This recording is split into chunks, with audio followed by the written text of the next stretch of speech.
Hello, friends. I hope you guys are having a good evening. Um, we have to respond 6 questions of the Montessori method, and it was a good and interesting read. The first question is describe Montessori observation of children with mental and emotional problems. Something that I picked out from this read was that Maria Montessori's most important philosophy was to treat children with respect, to respect the child's reasoning mind and their need to develop. So I believe that the way that she helped children that had special needs was by being very patient, by um, like really caring for their needs and giving them time, taking their time to understand what they were doing.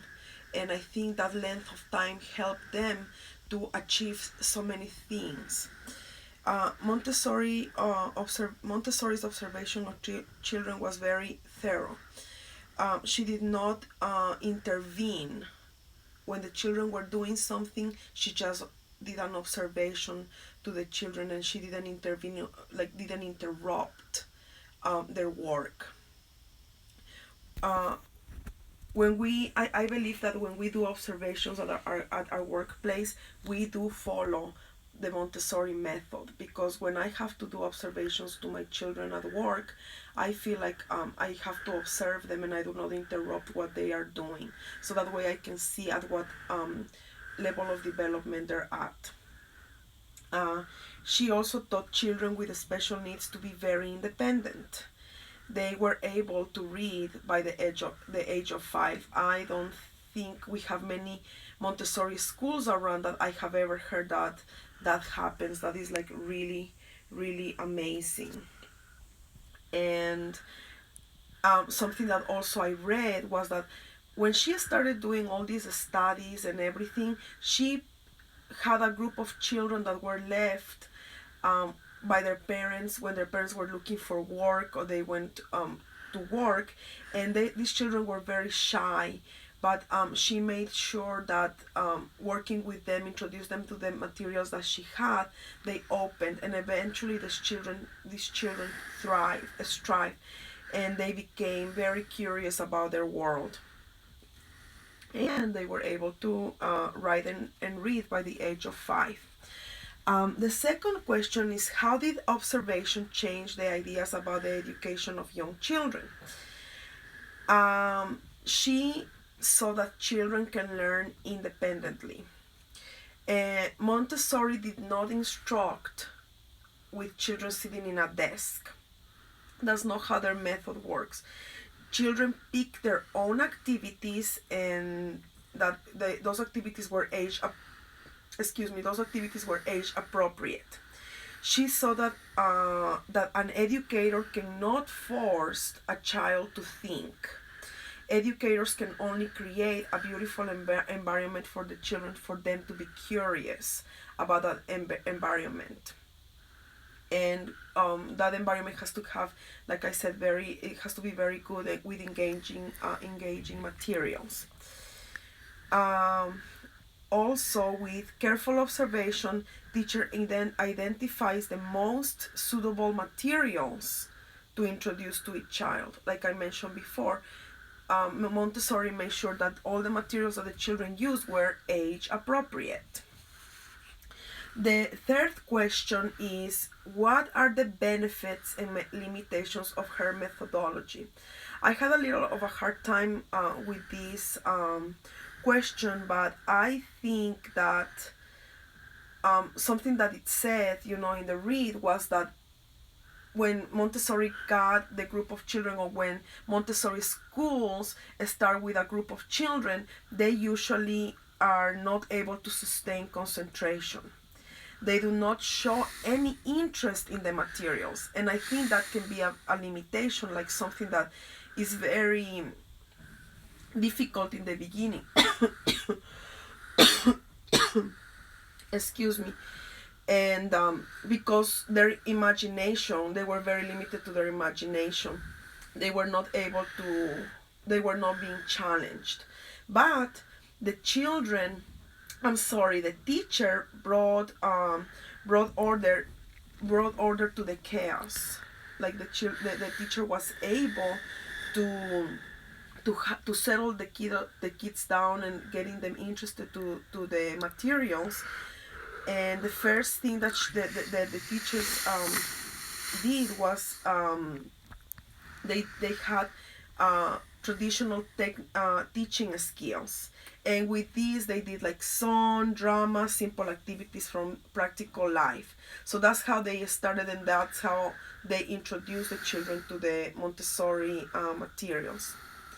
And another limitation, another fact that can it be, like I said, personally I have never worked or seen a Montessori school, but maybe children do not interact as much with their peers because they're working on their own.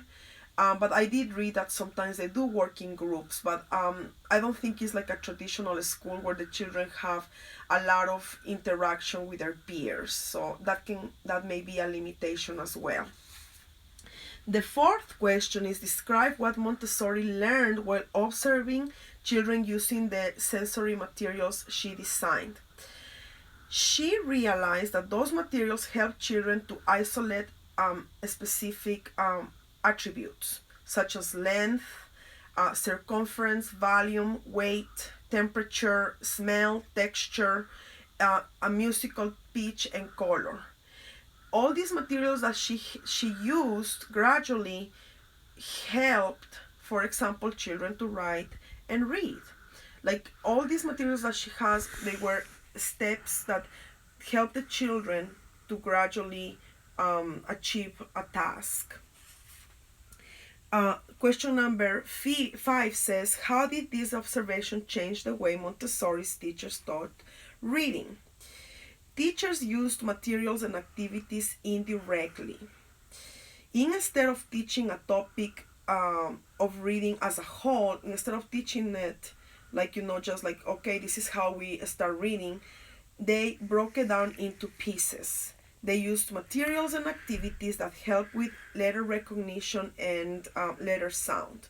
So they just did it like I was talking before, step by step. And the last question is, have you seen any examples of sensory in your observations? And through my whole career with early childhood, I believe that the sensory activities are the most important for the children to learn and help develop those like fine motor skills, gross motor skills, or everything that they need to be able to achieve writing and reading and more. And the different, like we use different texture materials, for example, in my classroom, and like shaving cream, like Play-Doh, sand, rice, paint. All of these materials are very important for children to learn. And like one example is like with shaving cream, when we play at the table and then we can start writing letters, like little toddlers can just start making circles. I always encourage that, and use their little fingers and feel things.